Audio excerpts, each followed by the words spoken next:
reset. We need that reset button now as it applies to Congress.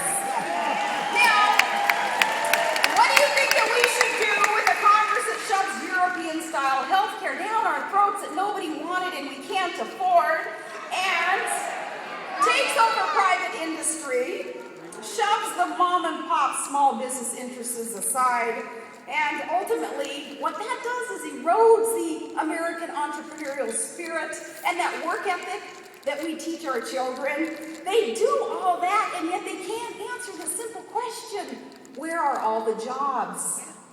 What do? You do fire them, and it's nothing personal. You just replace them with people who will do the job, who will listen to the people.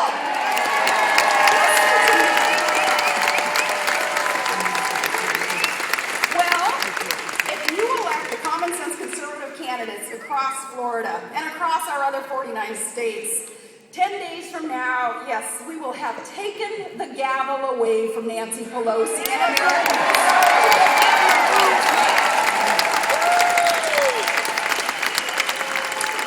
And we were in California last week, in Florida this week. We're traveling across the country to help the RNC and to help the GOP because this election, as I say, is so important. And you would not be here today if you did not know, too, that our country is at a tipping point. People know that something has gone terribly wrong with our government and our country because of government policies and votes taken recently in these last 21 months of a failed agenda. Our government and our country has really gotten off track. But people also know that there is nothing wrong with America that we can't fix with the good old-fashioned election.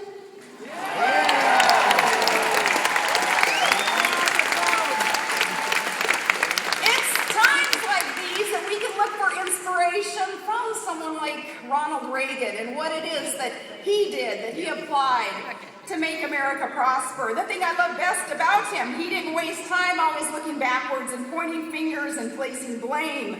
No, he was rock solid, he was optimistic, and he was unwavering in his acknowledgement of the strength and the goodness of the American people. He understood the power of the individual, and he understood that government is not the answer. It's we, the people, individuals, our families, our small businesses. It's you. He understood that, and he understood this country because he believed in us as individuals. He believed in us, the little guy.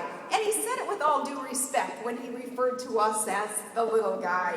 Reagan said you can't be for big government, big taxes, and big bureaucracy, and still be for the little guy. Impossible. And we little guys, just hardworking, pro-family, middle-class, job-creating Americans, that's who Reagan could relate to. So freedom-loving little guys, that's who I think of all of us. How about we make November 2nd Freedom Day and we take it back for the little guy?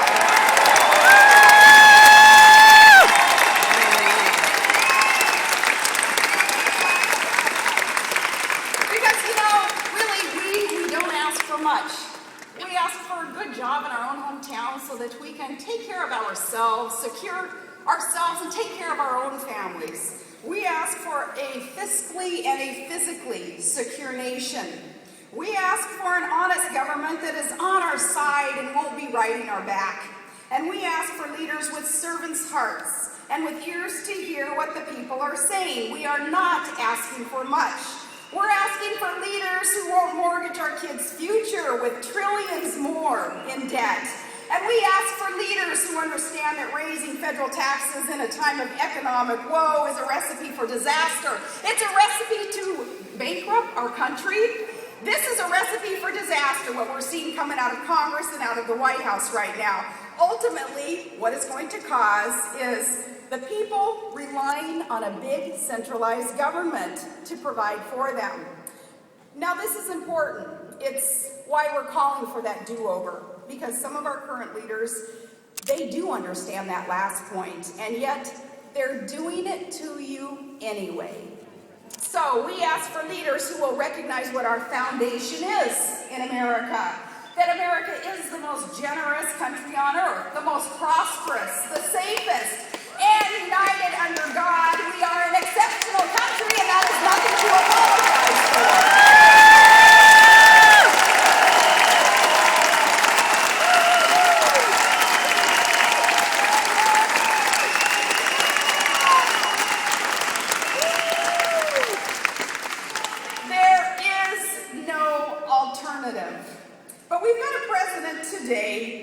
we talk about no need to apologize. We've got a president today who's getting pretty good at apologizing. The problem, of course, is that he's apologizing to all the wrong people.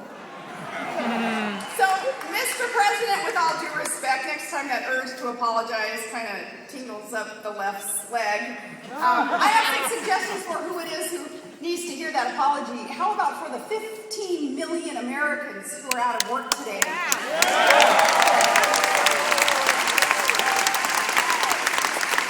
How about for the over 1 million Floridians who can't find a job today?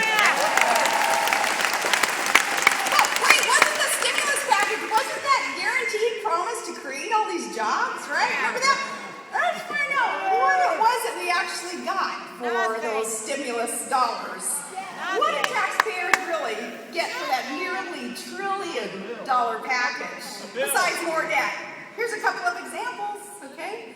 In California, shared this last week, California Academy of Science, $2 million to photograph, capture, study ants in East Africa.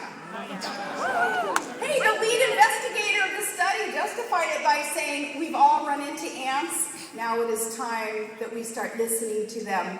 Now this is a Congress that we cannot get to listen to us, but they're going to spend millions of your tax dollars listening to the ants in East Africa. Okay? Local here in Florida, Tallahassee, got $3.5 million for a turtle tunnel. A turtle tunnel that will help the turtles and the alligators get to the other side. Okay, but, you know, how do you actually get them to obey that and use the tunnel? Where I come from, animals don't read the street signs. Only the ones we can eat. Another one here in the Sunshine State, guys, another one. The grant to study the effects of excessive alcohol use on a mouse's motor skills. I didn't know Mickey had a drinking problem. I'm not an expert, but I assume a drunk mouse is much like a drunk man, and it's not pretty. Like, give them enough Jack Daniels and they start wobbling around. It's not pretty. Save a few million there.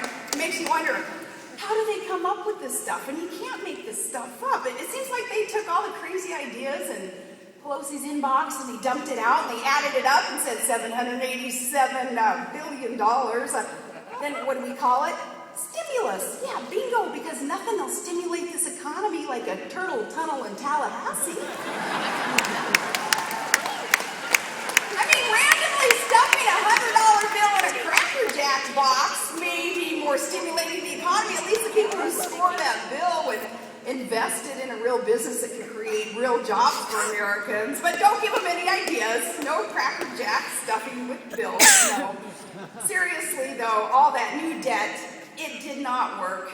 And they now are preaching to you that it did work and that we need additional stimulus packages. Oh, the deception. Oh, my goodness. And please, God, don't let anyone tell Obama what number comes after $1 trillion, or we'll be heading that direction. Friends, the president is now telling us that we're not thinking straight because of all the fear and frustration that Americans have. He claims facts, science, and arguments aren't winning the day because we're not thinking straight, quote unquote. Well, you know, Mr. President, you've got it right on one point there. We are afraid, knowing that your economic policies are driving us off a cliff, and knowing that your fundamental transformation of America is turning into a nightmare. This is not the America that the rest of the people want. This is not the America that patriots fought and died for and are still dying for today. This is not the America that Floridians fight for, to protect, to persevere through every day. Yes, we are frustrated because there is no fact or science or sound argument behind the Obama-Pelosi